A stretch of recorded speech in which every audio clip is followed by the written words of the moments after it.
Cek, cek, cek. Oke, apakah sudah terdengar ya? Nah, oke. Jadi kali ini kita bakal, bukan kita sih, gue bakal memberikan market update ya seputar Bitcoin dan altcoin yang lainnya lah, yang gue beli lah ya. Nah, untuk Bitcoin sendiri ya, kemarin kita kita ada beberapa koreksi ya, by the way. Ini coba kita cek dulu. Kita coba Bitcoin chartnya.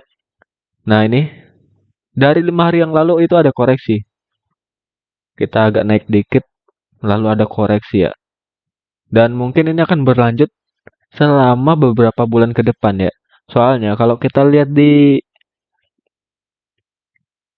Max ini, nah ini nih. Kalian ngelihat polanya nggak sih?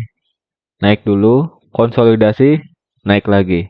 Nah, kemungkinan untuk beberapa bulan ke depan juga kayak gitu ya. Kita kemungkinan, sorry, Gemini gua tiba-tiba aktif. Oke, sampai mana tadi ya? Nah, kemungkinan kita bakal mengalami bukan koreksi sih, lebih tepatnya ini konsolidasi ya. Jadi nggak jelas ini arahnya mau kemana, menggocek-gocek ya. Ini sangat berbahaya sih. Gua aja sampai kena mental sih beberapa bulan yang lalu di sekitar sini nih.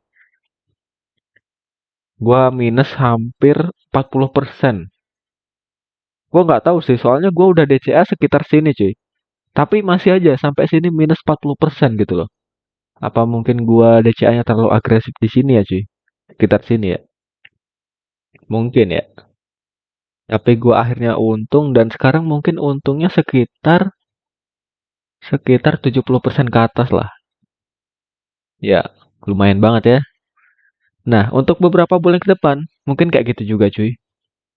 Mungkin kita akan melihat penghijauan kembali di Januari atau Februari ya, mungkin ya. Soalnya kalau kita lihat di sini ya, Desember, eh, nah ini Desember, dia konsolidasi dulu. Sebelum akhirnya di Februari dia mulai merangkak naik dan akhirnya berhenti di Maret ya. Ya, semoga aja seperti itu ya. Nah, untuk di Bitcoin Cycle Extreme Isolator sendiri ya, kita belum melihat tanda-tanda seputar top cycle di sini. Jadi kalau kita cek, kita zoom dulu.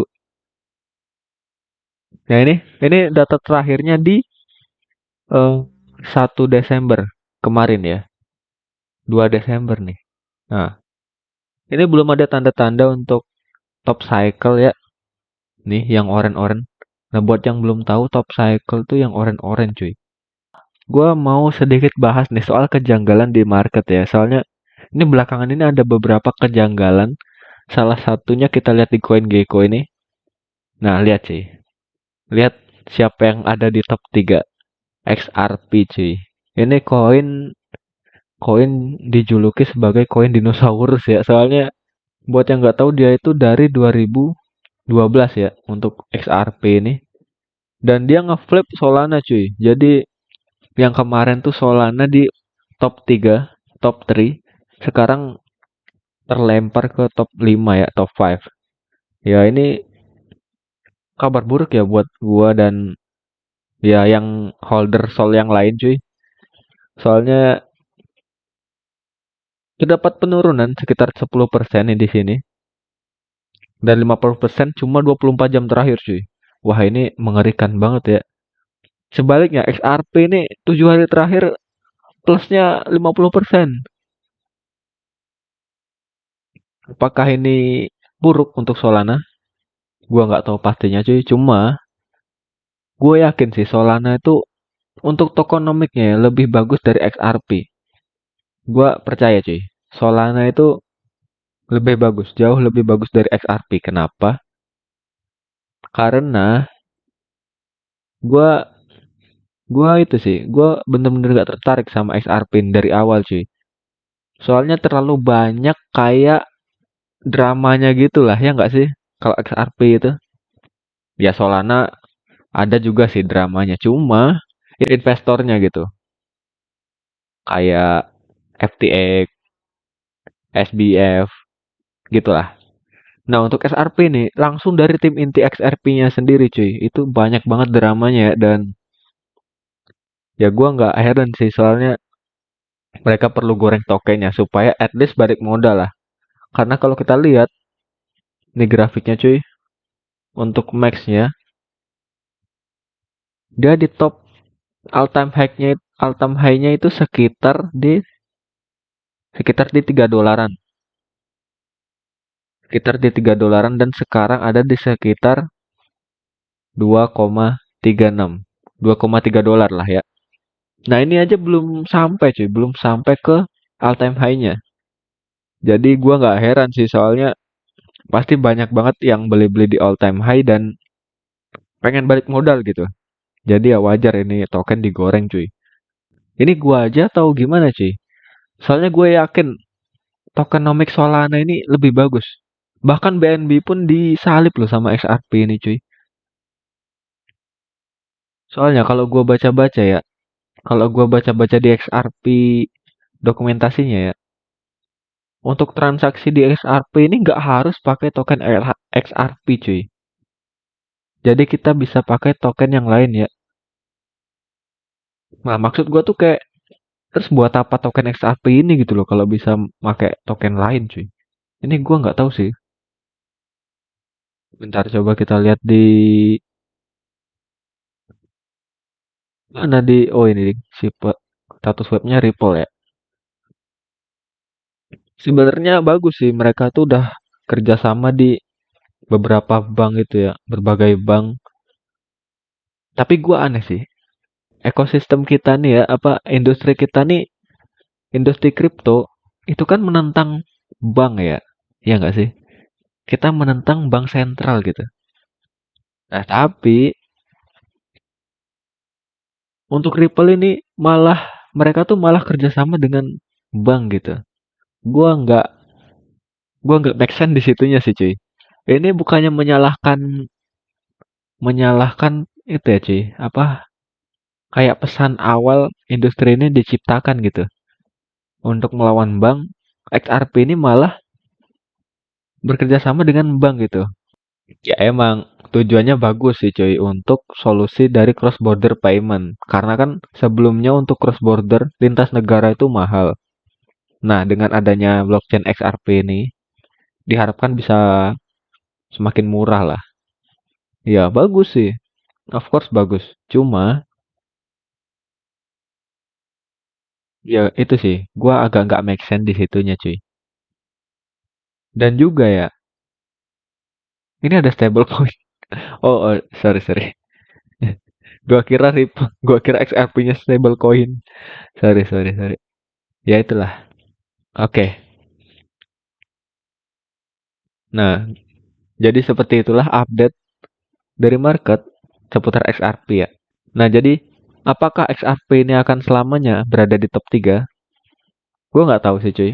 Cuma kalau emang fundamental bakal bekerja, gue yakin XRP ini bakal nggak lebih tinggi lah dari Solana. Karena jujur, Solana ini bahkan gue memandang Solana ini lebih tinggi dari Ethereum harusnya cuy. Harusnya ya. Ini menurut gue cuy. Kalau jangan dibawa ke hati ya. Ini holder-holder XRP ini pada dibawa ke hati nanti. Wajar sih, emang wajar sih kalau emang XRP itu di top 3 bahkan di top 2 sih wajar. Soalnya lagi euforia kan. Eh ketua SEC yang kemarin itu baru dipecat gitu. Bukan dipecat sih, lebih tepatnya mengundurkan diri dia. Gak mau dia dipecat ya. Jadi untuk skandalnya XRP itu bisa lolos. Dan ini kabar baik lah, kabar yang sangat baik bagi holder XRP ya. Karena itu yang bikin mereka nyangkut, cuy. Si ketua SEC yang kemarin ya, ya gue ikut bahagia lah. Soalnya itu juga memberikan dampak positif ya ke industri ini. Untuk Solana sendiri, gue yakin dia ini bakal terus berkembang ya. Apalagi kemarin gue tonton Solana Breakpoint itu, wah itu mantep banget sih. Isinya inovator semua cuy. Cuma ya gitu tadi, di saat keadaan pasar yang euforia kayak sekarang, pilihan orang sering kali itu nggak make sense bagi kebanyakan orang normal. Ya kan? Kayak Doge. Doge ini buat apa? Nggak ada. Tapi kenapa dia di top 7? Menarik, menarik ya untuk update kasar kali ini dan tidak terduga sekali ya. Kalian lihat sendiri chartnya cuy. Ini mengerikan banget nih XRP ya. Tiba-tiba seret gitu aja. Padahal Bitcoin sendiri. Ini konsolidasi nggak jelas cuy.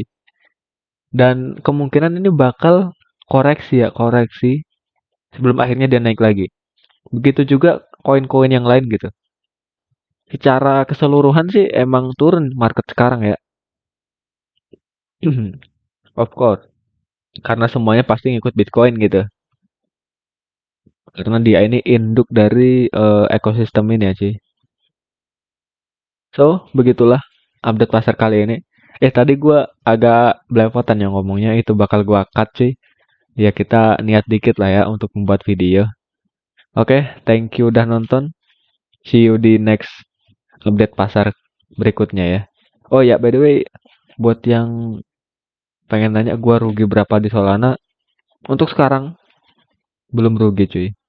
Gua udah plus hampir hampir 100% ya. Dan sekarang mungkin ruginya itu sekitar, bukan rugi sih, mungkin profitnya tuh sekitar 80% karena ada penurunan kemarin ya. Gue udah DCA dari dia harganya 100-an cuy. Sekarang 200 ya. Oke, thank you. Begitu aja. Thank you cuy. Sampai jumpa di update pasar berikutnya. Oke. Anjir. Udah kayak akademi kripto aja gue.